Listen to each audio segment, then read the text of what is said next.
Welcome to this video on blood, light, and space, modern frameworks in bloodstain pattern analysis. The scale of complexity in bloodstain pattern analysis spans three areas: macroscopic, microscopic and molecular, and spatial and virtual. The velocity spectrum, or force versus mass, categorizes blood spatter into low, medium, and high velocity based on spot diameter and the force involved. Ballistic diagnostics help trace high-velocity spatter, distinguishing between back spatter from an entrance wound and forward spatter from an exit wound based on directionality and volume. At the microscopic level, static, non-porous surface rules fail on woven geometry.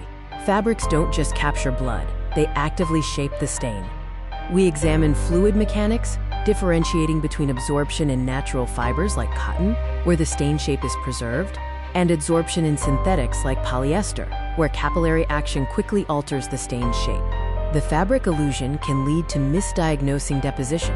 For example, preferential wicking on polyester can falsely mimic a swipe, and surface roughness on blends can falsely mimic high-velocity impact spatter.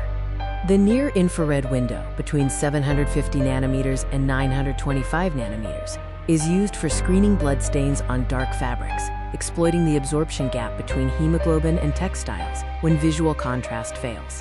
NIR analysis reveals a deposition discrepancy.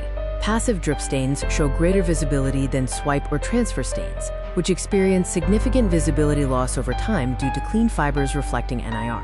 The NIR blind spot occurs through molecular mimicry.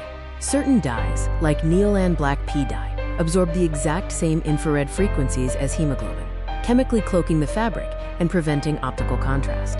Spatial reconstruction involves extracting the stain from a 2D surface and mapping its trajectory back through 3D space. Traditional stringing methods have a gravity problem. They assume a straight line path, overestimating the area of origin by up to 50%. The true path is parabolic due to physics. Precision in volumetric space is achieved through FARO integration.